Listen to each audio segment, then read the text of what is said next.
Halo semuanya, ada satu hari dalam setahun di mana kita semua kayaknya dapat izin buat jadi lebih usil. Satu hari di mana kepercayaan jadi tipis dan lelucon jadi hal yang wajar. Yap, kita lagi ngomongin April Mop. Tapi pernah nggak sih kita berhenti sejenak dan bertanya, dari mana sebetulnya tradisi aneh ini datang? Yuk kita telusuri bareng-bareng. Di zaman modern, April Mop itu udah jadi panggung raksasa buat keisengan. Contohnya nih, di tahun 1996, Taco Bell bikin heboh satu negara.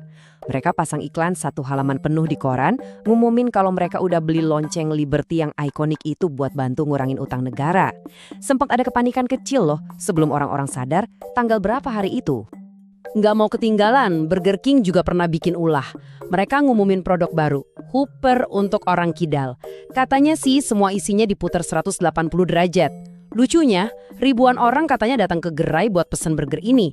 Padahal ya, burgernya sama aja. Bahkan raksasa teknologi juga nggak mau absen. Google yang emang terkenal sama lelucon April Mop-nya pernah ngumumin proyek Google Wind. Klaimnya, mereka bisa ngendaliin cuaca dengan cara nyupin awan pakai kincir angin raksasa. Ini nunjukin banget seberapa jauh dan seberapa besar skala tradisi ini sekarang.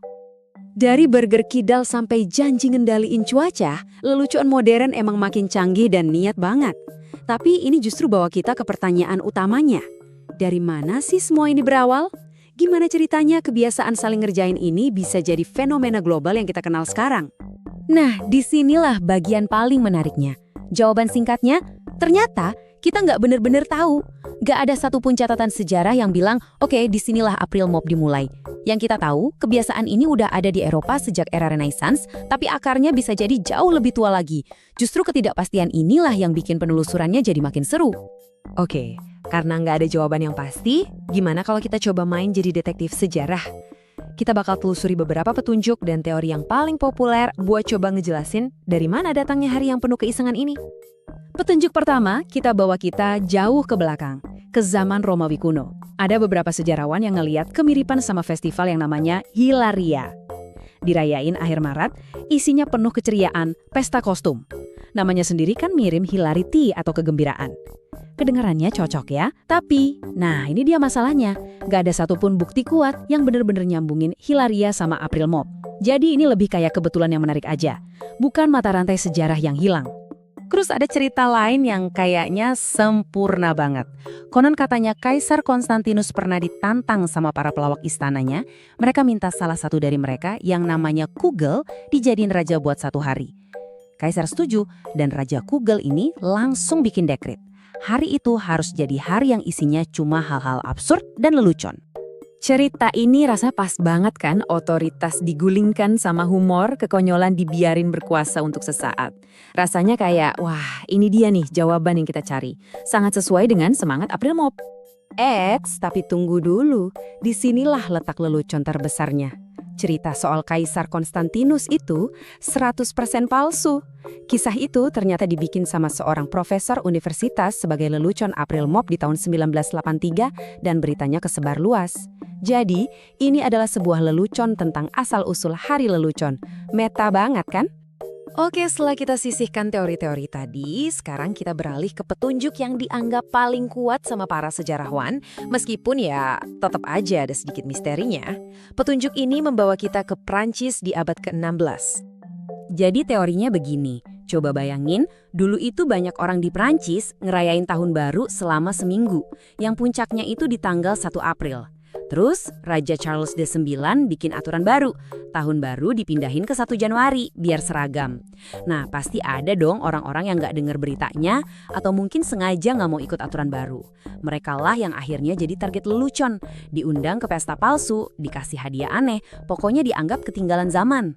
Nah, orang-orang yang kena tipu ini dapat julukan Poisson d'Avril, yang artinya ikan April. Kenapa ikan? Mungkin karena ini merujuk ke ikan-ikan muda yang baru menetas di musim semi, jadi gampang banget ditangkap, sama kayak orang yang gampang ditipu. Tapi yang bikin misterinya tetap ada, sebutan ini ternyata udah ada bahkan sebelum kalendernya diubah. Dan lelucon aslinya itu jauh lebih sederhana dan personal. Biasanya anak-anak bakal nempelin gambar ikan dari kertas ke punggung temennya diam-diam. Pas korbannya sadar, semua bakal teriak, Poisson d'Avril. Beda jauh banget ya sama kampanye iklan jutaan dolar yang kita lihat sekarang. Oke, jadi pertanyaannya gimana caranya sebuah lelucon sederhana, nempelin ikan kertas, bisa berubah jadi fenomena media global yang kita kenal hari ini? Perjalanannya ini nunjukin banyak hal loh tentang cara budaya kita berubah. Nah, yang menarik dari perbandingan ini adalah pergeseran fokusnya. Dulu, lelucon itu sifatnya personal, antara teman, tetangga, dalam satu komunitas kecil. Sekarang, lelucon justru dilancarkan oleh entitas-entitas besar, perusahaan, media, ke publik luas.